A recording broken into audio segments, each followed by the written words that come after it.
আসসালামু আলাইকুম।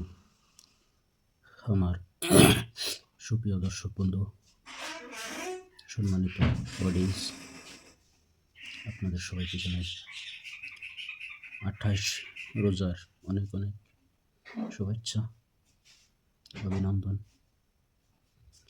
অন্তরের অন্তরস্থল থেকে সমস্ত মুসলমান ভাই বোনদের জন্য দোয়া করি যে আল্লাহ তাআলা সবাইকে যেন এই রোজার মাসে মাফ করে দিয়ে জান্নাতুল ফিরদাউসের মেহমান বানিয়ে দেয়। আমার সম্মানিত দর্শক বন্ধু, যে রমজান মাস আল্লাহ তাআলা আমাদেরকে দিয়েছিল, দেখতে দেখতে চলে গেল। যাওয়াকালকে 27 রাত উদযাপন করা হলো, লাইলাতুল কদরের রাত। আর আজকে যেটা সেহরি হবে সেটা 28 রোজার সেহরি। তারপরে যদি রবিবারে চাঁদ দেখা যায়, সোমবারের দিন ঈদুল ফিতরের নামাজ হয়ে যাবে। তে ভাই, কীভাবে মাস চলে গেল টেরই পেলাম না। আর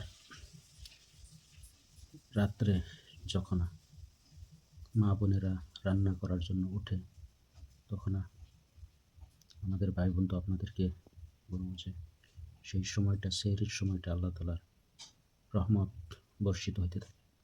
সেই সময়টার মধ্যে অনেক সবারই ঘুম লাগে, সেটা জানি, কিন্তু উঠে যতটুকু পারে অজু করে নির্জনে, তখন তো কোনো তাড়া থাকে না। যখন আমরা দিনে ব্যস্ত থাকি, ব্যস্ত থাকার পরে ইফতার করা হয়, মাগরিবের নামাজ পড়া হয়, তারাবির নামাজ পড়া হয়, তখন মানুষের জুলুম থাকে, কামের তাড়া থাকে। কিন্তু রাত্রে যখন 1টা, 2টা, 2:30 হয়ে যায় না, সে সময় কোনো মানুষের কামের কোনো তাড়া থাকে না। গতিকে সেই সময়ে ভালো করে উত্তম রূপে অজু করে মুসল্লা বিছিয়ে নামাজে দাঁড়িয়ে যান। 2 রাকাত, 4 রাকাত, 6 রাকাত, 8 রাকাত, 10 রাকাত, 12 রাকাত, যতটুকু সম্ভব তাহাজ্জুদের নফল নামাজ আদায় করেন, মনের কথা আল্লাহকে খুলে বলে। আর সেটা একদম সুন্দর সময় আল্লাহর সাথে সম্পর্ক করা, আল্লাহর সাথে মনের কথা বলা। ভাই, এই দুনিয়াত আমরা চিরদিন থাকবো না। তো এই দুনিয়ার যে মুহূর্তগুলো আমরা কাটাইছিলাম, সেই মুহূর্তগুলো কিন্তু রেকর্ড হয়েছে। যেরকম সিসি ক্যামেরা ভিডিও রেকর্ডিং হয়, সেরকম আল্লাহ তাআলা আমাদেরকে যে দুনিয়া দিয়েছে, আমরা কি করতেছি না করতেছি সমস্ত কিছু আমাদের আমলনামার ভিতরে রেকর্ডিং হইতেছে। তো আমরা যদি ভালো কিছু করি, তাহলে নিশ্চয় আল্লাহ তাআলা আমাদেরকে মাফ করে দেবে। কেন? আল্লাহ তাআলা অনেক দয়াবান, অনেক মেহেরবান, নিহায়াত রহমাল্লাহ। আমরা যদি খালি মুখের থেকে কই না যে আল্লাহ, মুখের থেকে মানে অন্তরের থেকে কথাটা বের হতে লাগবে যে ইখলাস খালিস নিয়তে আল্লাহকে যদি বলি যে আল্লাহ, আমি আমার নফসের উপরে জুলুম করেছি, আমি সীমা লঙ্ঘন করেছি, আমি গুনাহ করেছি, আমাকে তুমি মাফ করে দাও, আমাকে তুমি মাফ করে দাও। তা আল্লাহ তাআলা সে বান্দাকে মাফ করে দিয়ে আল্লাহর প্রিয় বান্দা বানিয়ে নেয়। তো এই সময়টা আমরা অযথা নষ্ট না করে, অনেকে আছি যে আমরা জেগে থেকেও আমরা নামাজ পড়ি না, মোবাইলের মধ্যে আমরা টাইম পাস করে দিই। কিন্তু এটা বহুত মূল্যবান সময়। কেন জানেন? এই দুনিয়ার সময় দিয়ে আমাদেরকে আখিরাত বানাতে হবে।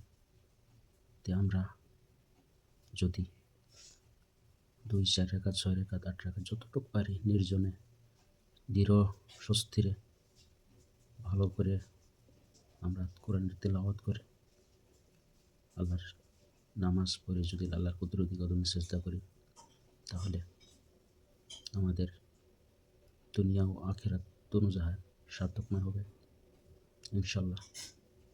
আর রমজান মাসের মধ্যে আল্লাহ তাআলা একটি রাত্র রেখেছে, যেটা লাইলাতুল কদর। সেই রাত্রটি আল্লাহ নবী সাল্লাল্লাহু আলাইহি ওয়াসাল্লাম বলেছেন, পুরা রমজান মাসের ভিতরে সেটা তালাশ করো। তার মানে পুরা রমজান মাসের ভিতরে যতটি রাত্র আছে, প্রত্যেকটি রাত্রই তার ভিতরে আল্লাহ নবী সাল্লাল্লাহু আলাইহি সাল্লাম শবে কদরকে তালাশ করবার আদেশ দিয়েছে। তারপরেও লাস্টের যেই 10 রজনী আছে, সেই 10 রজনী আল্লাহ নবী সাল্লাল্লাহু আলাইহি সাল্লাম ইতিকাফ করেছে। তাই বহুত মসজিদে মানুষ ইতিকাফে বসেছে। আলহামদুলিল্লাহ, আল্লাহ তাআলা সবাইকে ইতিকাফকারীকে কবুল করুক। আর আল্লাহ নবী সাল্লাল্লাহু আলাইহি সাল্লাম মা আয়েশা সিদ্দিকা রাদিয়াল্লাহু তাআলা আনহাকে বলেছিলেন যে, তোমার জিন্দেগির যদি তুমি রমজান মাস আর শবে কদর পাও, তখন এই দোয়াটি করো, আল্লাহুম্মা ইন্নাকা আফুউন তুহিব্বুল আফওয়া ফাফু আন্নি ইয়া গাফুরু ইয়া গাফুরু ইয়া গাফুর। যে আল্লাহ, আমি গুনাহ করেছি, তুমি আমারে মাফ করো, তুমি আমারে মাফ করো, তুমি আমারে মাফ করো। এটা স্পেশাল দোয়া আল্লাহ নবী সাল্লাল্লাহু আলাইহি ওয়াসাল্লাম মা আয়েশা সিদ্দিকা রাদিয়াল্লাহু তাআলা আনহাকে বলে দিয়েছিলেন। তা আমরা সেই দোয়াটি পড়ব পুরা রমজান মাস। আল্লাহুম্মা ইন্নাকা আফুউন তুহিব্বুল আফওয়া ফাফু আন্নি ইয়া গাফুরু ইয়া গাফুরু ইয়া গাফুর। তা আমরা এই দোয়াটি পড়ব সবাই। তারপরে বেশি বেশি তওবা ইস্তেগফার করব। আরও ছোট ছোট বহুত নতুন দোয়া রয়েছে, যেগুলোর ভিতরে অনেক বরকত, অনেক নেকি, অনেক ফজিলত। সেগুলো আমরা সবাই করবো ইনশাআল্লাহ। বেশি বেশি করে আমরা তওবা করব। আর যারা যে আস্তাগফার, যেটা আস্তাগফিরুল্লাহ রাব্বিহি মিন কুল্লি জামবি ওয়া আতুবু ইলাইহি, আস্তাগফিরুল্লাহাল্লাযী লা ইলাহা ইল্লা হুয়াল হাইয়ুল কাইয়্যুম ওয়া আতুবু ইলাইহি, ওয়া লা হাওলা ওয়া লা কুওয়াতা ইল্লা বিল্লাহিল আলিয়্যিল আযীম। এসবগুলি তওবা। তা অনেকে আছে যে আমরা দোয়াটা জানি না, মুখস্থ নেই, এতটুকু পড়লে চলবে। আস্তাগফিরুল্লাহ ইন্নাল্লাহা গফুরুর রহিম, আস্তাগফিরুল্লাহ ইন্নাল্লাহা গফুরুর রহিম। আর আল্লাহর নবী সাল্লাল্লাহু আলাইহি সাল্লামের উপরে বেশি বেশি দরুদ পড়া।